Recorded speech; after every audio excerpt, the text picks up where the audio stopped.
La zona oral en este caso, decía el doctor que comenzaba del nacimiento al año y medio aproximadamente.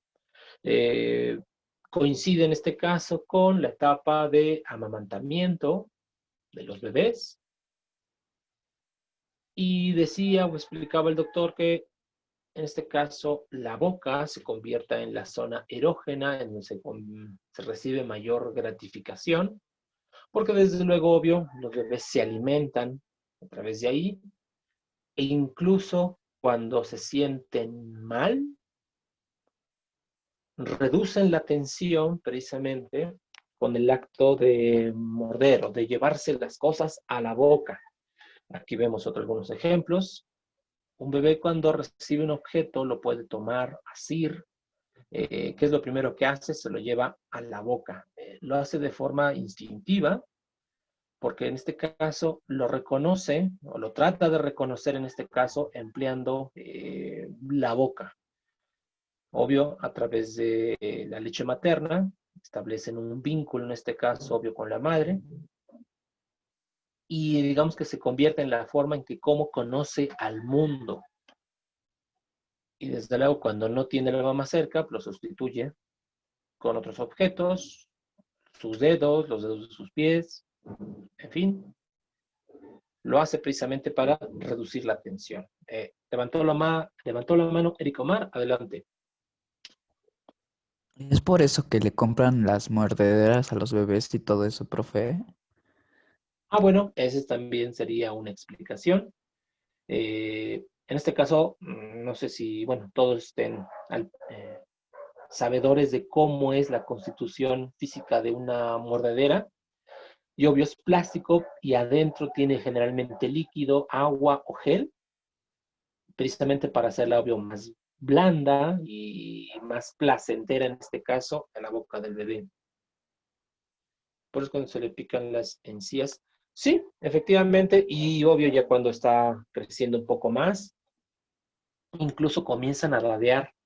Ese es precisamente un indicio de que los dientes van a coronar, significa precisamente que van a empezar a salir. Es molesto, obvio, para los niños, y desde luego que requieren objetos precisamente para reducir ese malestar, que obvio que se traduce en tensión. Muy bien, muy bien.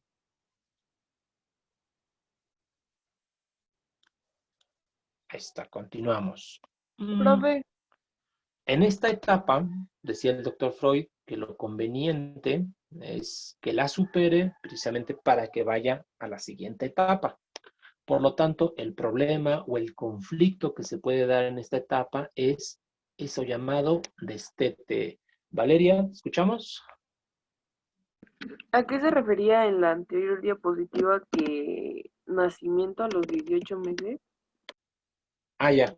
Sería el periodo en el cual abarca precisamente la etapa oral, del nacimiento al año y medio aproximadamente, 18 meses. Ah, Eh, ok.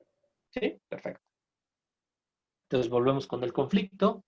Este digamos que sería algo que se debe superar para que obvio pueda ir a la siguiente etapa y continúe con su desarrollo. Entonces, sí hay, digamos, una pequeña batalla, en este caso porque el niño deje el pecho materno, obvio se le sustituye ya con alimentos sólidos, o bien deje la mamila, el biberón, que no es más que un sustituto, un objeto sustituto. Entonces, incluso hay niños grandes que tienen ya los dientes y que todavía siguen empleando la mamila. Sería precisamente un ejemplo de cómo el conflicto no se ha logrado resolver, y a pesar de que ya no toma leche materna, pero sigue usando un sustituto, y desde luego, de acuerdo con la teoría psicoanalítica, esto representa un problema. Precisamente como ustedes ya lo estaban mencionando, comienzan a coronar sus dientes. Entonces, los niños realmente se pueden anclar mejor a los objetos, sujetarse. Y entonces el doctor Freud interpretó esto como una etapa ya a la cual le llamó sadismo sexual. ¿Qué significa esto?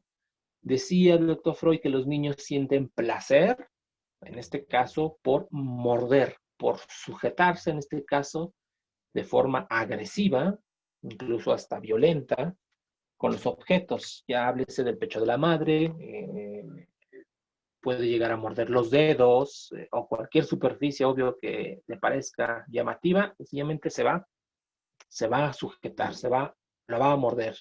Valeria, ¿te escuchamos? Profe, pero ¿por qué placer? No, no, no. Ajá, ¿por qué placer sexual? O sea, un niño no creo que desde chiquito ya tenga placer sexual, ¿o sí? Muy bien, buena pregunta y buena observación. Desde luego que ahorita nos parece inconcebible, perdón, por las cuestiones morales. Sí, efectivamente. Pero esa fue la única explicación que le dio el doctor Freud en aquella época. Entonces, ahora sí, ahí viene la clave. Todo aquello que nos gusta, el doctor Freud inmediatamente lo relacionaba con placer sexual, porque es la única explicación que él encontraba en ese tiempo. Posteriormente, otros neopsicoanalistas, es decir, los que continuaron con la teoría, pues desde luego que no estaban de acuerdo con el doctor con respecto a que todo estaba relacionado con el sexo, pero recuerden, ahorita estamos viendo lo que él encontraba, desde luego la forma en que como él lo explicaba. Exactamente, era todo un loquillo el doctor Freud. Y también, creo que se los había comentado con anterioridad, la época en la cual él vivió era de mucha represión. Y además, él vivía en una sociedad de la cual se le consideraba como evolucionada, estamos hablando de Europa, y por lo tanto, todo reducirlo a cuestiones sexuales era concebido precisamente como ir de nuevo a las necesidades básicas del ser humano, es decir, a lo primitivo. Y obvio, el Círculo de Viena no estaba de acuerdo con lo que decía el doctor Freud, incluso hasta se pelearon. Siguiendo obvio con esta idea, debe de superar en este caso el niño esta etapa, porque ¿qué representaba esto de morder los objetos? Aquí hay algo que espero que tome nota, no recuerdo si lo dice su libro. Cada vez que en la teoría psicoanalítica se hable del objeto, la relación objetal, ¿qué significa esto llamado objeto? Pues precisamente la madre. Entonces, ¿por qué? O ustedes dirán, ¿y por qué objeto si es una persona? Ah, bueno, la palabra objeto hace referencia es precisamente a que es algo diferenciado, es decir, un objeto significa algo que yo puedo reconocer y por lo tanto sé muy bien que es algo diferente de mí, por eso obvio se le llama objeto o relación de objeto y obvio hace referencia a la madre. Los bebés, de acuerdo obvio con la idea psicoanalítica, cuando son muy pequeños, meses, recién nacido, piensa que él y la madre son uno mismo y llegó a esta explicación, pues porque obvio, antes de nacer estaban unidos con el cordón umbilical y desde luego él se encontraba dentro de ella y entonces obvio no sentía frío ni calor, no sentía hambre como tal, porque todo lo recibía directamente de la madre. Cuando nace, pues obvio, se corta el cordón umbilical, se corta esta unión simbólica y entonces el niño aprende a que es un ser diferente en comparación, obvio, con la madre y por lo tanto esta separación debe de estar mucho más marcada conforme va creciendo. ¿Cómo sería la personalidad de un bebé o de una persona que ha quedado fijada en esta etapa? Obvio, ¿qué me quiero decir con eso? Un adulto que haya tenido precisamente una fijación en la zona oral. Entonces veámoslo de esta forma. Los bebés son optimistas y pesimistas en extremo. Por eso, obvio, se colocan en el mismo rango. Entonces, cuando están con la mamá, son felices, sonríen. Bueno, que algunos dirían que es un reflejo, pero están a gusto, están tranquilos, no lloran. Todo está bien. pero cuando en este caso sienten la separación de la madre, no sienten su calor, su confort, incluso ya cuando están un poquito más grandes, estamos hablando de a partir de unos 4 meses en adelante, cuando ya no la localizan de forma visual, pues desde luego se empiezan a sentir mal, inquietos, lloran. Algunos de ellos llegan al extremo a patalear, a hacer berrinche, porque desde luego quieren estar cerca de la madre. Por lo tanto, la segunda característica sería la impaciencia. Como no tienen en este caso conciencia de tiempo, todo lo quieren inmediato, rápido, precisamente para satisfacer sus necesidades y desde luego que se presente la gratificación. También son envidiosos. No permiten que nada se acerque, en este caso, al objeto más importante, obvio que sería la madre. Si tiene en este caso hermanos y estos se acercan a la mamá, el niño puede reaccionar precisamente de forma agresiva, es decir, se empieza a llorar, gritando, puede lanzar objetos, sencillamente porque detesta que alguien se acerque a la mamá, incluso el padre. Dicen, esto lo vamos a retomar más adelante con otra etapa del desarrollo, porque incluso los bebés tampoco les agrada que el padre se acerque mucho a la madre. Ya lo habíamos comentado, puede reaccionar en este caso con agresividad. Eric Omar, te escuchamos. Entonces los bebés son celosos, profe, de sus papás, se encelan. Sí. De la mamá, sí, sí, son envidiosos, y eso lo podemos traducir así. No les gusta en este caso que algo o alguien les robe la atención. Incluso hay algunos videos en internet, es obvio, esto es lo que ocurre con las madres jóvenes, están con el teléfono celular, pues obvio están con el bebé.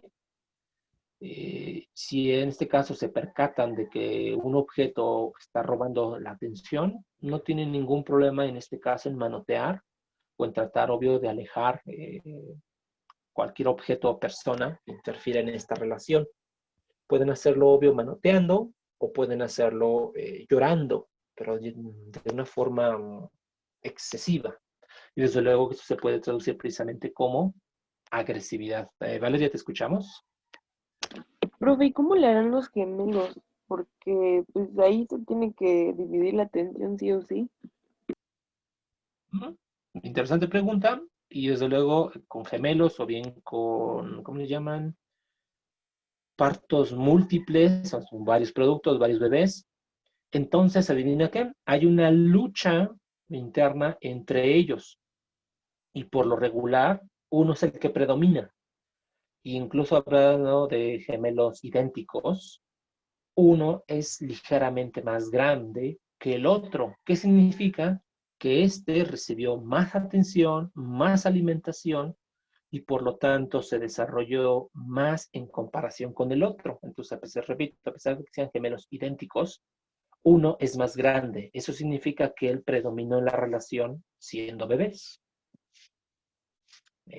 Muy bien, muy bien. Hemos hablado de los bebés, pero también ya habíamos hablado algo llamado fijación, que significa, yo voy retomando el concepto, que es cuando esa energía se queda en esa zona del cuerpo y por lo tanto cuando ya se es un adulto o por lo menos un adolescente, esa gratificación, ese sentido de placer, se queda en ese cuerpo, perdón, en esa parte del cuerpo. Entonces por eso coloco estas imágenes, tómenlas con reserva. Entonces, por eso explicaba el doctor Freud que todos aquellos adolescentes y adultos que sentían o experimentaban precisamente placer por la boca, se presume que han quedado fijados en esa etapa, es decir, tienen una fijación oral. Entonces encontramos a las personas fumadoras, bebedoras, y obvio, esta imagen tiene un doble sentido. Significa en este caso que todo aquel sujeto que experimenta mayor gratificación por la boca, desde luego, podríamos decir que posee una fijación oral. En esta imagen es precisamente representativas de los mexicanos. Hay un libro, se los recomiendo que lo lean, se llama Motivación, Psicoanálisis y Motivación del Mexicano, escrito por Santiago Ramírez. Este psicoanalista mexicano en su libro dice que nosotros como mexicanos, la mayoría nos hemos quedado fijados en esta etapa precisamente por los acontecimientos históricos que ocurrieron en nuestro país, desde la conquista, la revolución, nuestra relación con Estados Unidos, etcétera. Dice que nos hemos quedado en esta etapa y la mejor forma en este caso de poder ver esta manifestación es precisamente a través del chisme. ¿Qué significa esto? Que a veces como no podemos tener un cigarro, una botella o algún objeto en la boca, los mexicanos sentimos placer hablando mal de otra persona, inventando chismes. O incluso aunque no sea un chisme, sencillamente sentimos placer empleando precisamente la boca, hablando. Incluso, en cierta forma se puede comprobar. ¿Qué pasa si comparamos? Eso es otra teoría. Bueno, sí, podemos llamarle una teoría nueva del psicoanálisis, pero obvio, psicoanálisis mexicano, aplicado en este caso a nuestro país. Entonces, en cierta forma se comprueba. Obvio, no de una forma científica, pero sí a través de las costumbres. Por ejemplo, en otros países terminan de comer o incluso están comiendo y lo hacen en absoluto silencio. Japón, porque es, digamos, prácticamente un acto ceremonial, se está nutriendo y por lo tanto es algo que merece mucho respeto. Pero ¿qué pasa en el contexto mexicano? Se está comiendo, se está platicando, se está hablando, se termina de comer y adivina qué, se quedan en la sobremesa, entonces siguen platicando. Entonces, ¿por qué lo hacen? ¿Por qué realmente existe una necesidad de hablar? Porque uno siente gratificación precisamente al hacerlo. Y obvio, eso es en cuestiones familiares. ¿Qué pasa en este caso? Incluso hay un refrán, un dicho popular, que verbo mata a carita. ¿Qué significa? Que la persona habladora seduce precisamente a su escucha a través de lo que sale de su boca. Y en cierta forma, obvio, comprueba esta teoría, esta parte. Muy bien. Si la etapa oral se supera, ¿cuál sería lo que sigue? Pues sería la etapa anal. Recibe este nombre, que a lo mejor a algunos de ustedes les causa ruido, y esta va del año a los 3. El doctor Freud decía en este caso que se experimenta placer en esta nueva habilidad que han adquirido los infantes, que se trata precisamente de retener las heces, es decir, su popó, y desde luego que experimenta esta sensación de control de su cuerpo.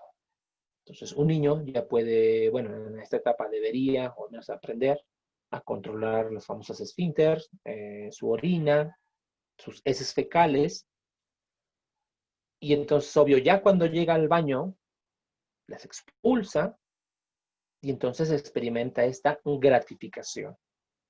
Incluso también ocurre con las personas adultas, ¿no? Hay algunas que se aguantan demasiado, no van al baño durante 2 días, y entonces cuando lo hacen, se sienten liberados. Profe, espere. Ah, perdón, usted.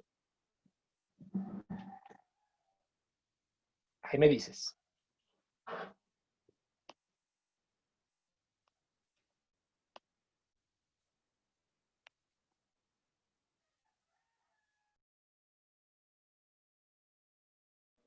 Ya, profe, gracias.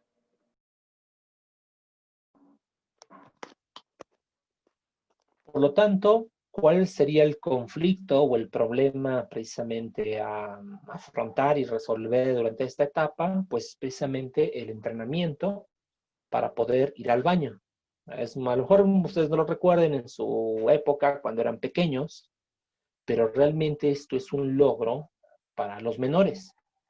Cuando en este caso ya retienen sus desechos fisiológicos, llegan en este caso al baño o a la vacinica, vacinilla, como le ya quieren llamar, lo sueltan y entonces el niño se alegra y comienza a presumir, ya soy un niño grande, incluso llama a sus padres, a sus hermanos, primos, y les enseña, no, mira, mira, y obvio les enseñan su materia fecal. Esto es precisamente algo significativo. No es tanto que presuman su desecho, sino que presumen su acto. He logrado controlar mi cuerpo. Y en consecuencia van adquiriendo esa sensación y sentimiento precisamente de que pueden llegar a ser independientes. Y desde luego que es un verdadero logro. Por lo tanto, podemos dividir el carácter anal en tres características. Número uno, un sentido de orden. Significa en este caso que los niños van aprendiendo que todo tiene su lugar, incluso los desechos. En este caso sería, obvio, el baño, el retrete, vacinica o como le quieran llamar.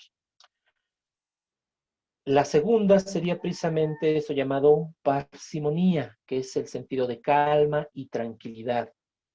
Incluso ya siendo adultos, véanlo con ustedes. ¿Qué pasa cuando van al baño? Pues prefieren que nadie los interrumpa. Antes se iba con un libro o con un periódico obvio al baño para tranquilizarse, relajarse, pero no, hoy en día, pues obvio, se llevan el teléfono celular. Hay algunos que se llevan la computadora y obvio, van al baño precisamente para sentir calma, miren, ahí me equivoqué, y un sentido precisamente de tranquilidad. Y desde luego, la obstinación, entendida precisamente como el yo lo puedo lograr, yo puedo controlarme, yo tengo el control de mí y de mi cuerpo. Y entonces, como nos damos cuenta, en cierta forma sí tenía razón el doctor Freud al hablar de esto. Y por eso es fundamental que los niños desde temprana edad aprendan a controlar precisamente su cuerpo. Hay algunos que lo logran antes del año, hay otros que lo logran un poco después, y desde luego que hay otros que llegan hasta los 3 años, 4 o 5 años, y todavía no logran controlar su cuerpo. O no quieren, mejor dicho, no quieren controlar su cuerpo. Ahora hablemos de la fijación. ¿Qué pasa cuando un adulto o un adolescente no supera esta etapa? Pues recuerden, hay dos fases, la retención y la expulsión. Y generalmente las personas se quedan en la retención. ¿Qué sería esto? Las personas con un sentido de avaricia. Esto es mío, de acumulación. Entonces puede llegar a ser dinero, objetos, los compradores compulsivos, y desde luego los acumuladores compulsivos. Y entonces se sienten bien, experimentan placer, precisamente cuando acumulan objetos, dinero, pertenencias, incluso basura. Se ha comido unas papitas y entonces, ¿qué hace con la envoltura? La guarda. Se le acaba un bolígrafo, lapicero, y ¿qué es lo que hace? En lugar de tirarlo, lo guarda. Y entonces aquí vemos una representación y es real. Incluso ha habido personas que compran propiedades con la única intención precisamente de ir guardando todos los objetos que van acumulando. Recuerden, esta es la fase de retención. Hay una fase de expulsión. ¿Y cómo sería esa? Pues sencillamente la persona no retiene las cosas, sencillamente las saca. Si han escuchado esa expresión de diarrea verbal, pues sería una expresión tanto de esta como de la fijación oral. Y entonces no es capaz de retener las cosas, las saca, las expulsa, las avienta. Entonces está aquella también persona que tiene dinero y lo que siente es la necesidad precisamente de gastarlo. Invita a sus compañeros, sus amigos, comer, tragos, y entonces no retiene. Tiene objetos materiales y obvio los comienza a regalar. Se deshace de todo, incluso también de las relaciones personales. Está bien con ciertos conocidos y de pronto los expulsa, porque no tiene la capacidad, obvio, de retener. Eso es. ¿Dudas, comentarios? Para que nos vayamos a la siguiente. Esta sería la etapa fálica, que va de los 3 a los 5 años. Y entonces, recuerden lo que ya les había comentado, el doctor vivió una época difícil, incluso quienes tenían mayor libertad en esa época, los hombres, en comparación con las mujeres. Los hombres eran los únicos que tenían la posibilidad de estudiar, de ir a la universidad, de prepararse, de ejercer una profesión o bien ocupación. En cambio, las mujeres, obvio, se quedaban en casa, haciendo las labores domésticas. Incluso esto era normal y era socialmente aceptable. Cuando una mujer lograba desafiar los cánones, pues adivinen qué, las mismas mujeres veían mal y hablaban mal de las propias mujeres que hacían algo diferente. Por eso hay que comprender esta parte por lo que sigue.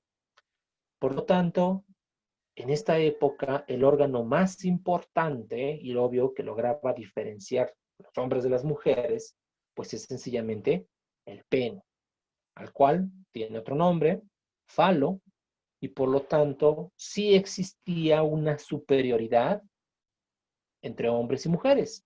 Y eso era precisamente su capacidad de poder comportarse de forma libre. Desde luego que, obvio, esas cosas ya han cambiado. ¿Cuál era el conflicto en esta etapa? También es una palabra difícil de comprender, un concepto, la masturbación. Entonces, aquí desde luego que ya estamos hablando de una gratificación directa, una gratificación sexual, y desde luego la masturbación también no hay que entenderla tan de forma literal. ¿Qué significa en sí la masturbación? Pues precisamente el gratificarse de forma personal, es decir, un proceso auto en donde yo no necesito de nadie más.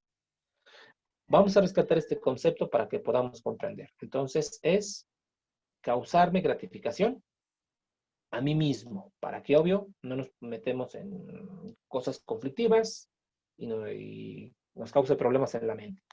Entonces, eso sería eso, la capacidad de darme gratificación a mí mismo.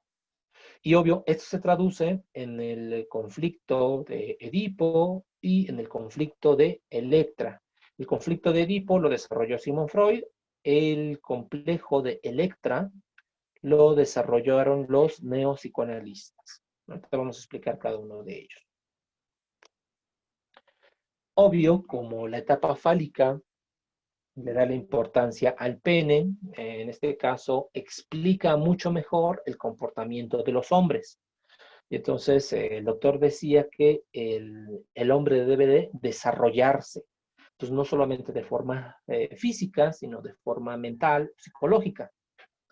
Y entonces decía en este caso que los niños sienten un deseo, en este caso de sustituir al padre, y desde luego reemplazarlo como pareja y obvio quedarse con la madre. Ya habíamos hablado en este caso de la envidia, del deseo en este caso obvio de estar con la madre porque le causa placer, gratificación. Y entonces el doctor Freud decía esto, que los niños sentimos odio, rencor hacia el padre, pero obvio, no es un odio ni un rencor consciente. Recuerden lo que hemos dicho, todo es inconsciente, yo no me percato de ello. Y por lo tanto, se desea de forma inconsciente sustituir al padre. Creo que nos vamos a quedar aquí porque nos queda un minuto. Entonces, lo único que hay que rescatar era precisamente esto. El doctor Freud saca el nombre de Edipo precisamente por ese cuento mitológico que escribió en este caso Sófocles acerca del rey Edipo o Edipo Rey, que habla precisamente de estos asuntos. Le dejamos aquí precisamente porque les voy a describir en qué consiste esta historia, este cuento mítico, para comprender precisamente este complejo. Pues cuídense mucho. Nos vemos el día lunes. Lávense las manos. Bye bye.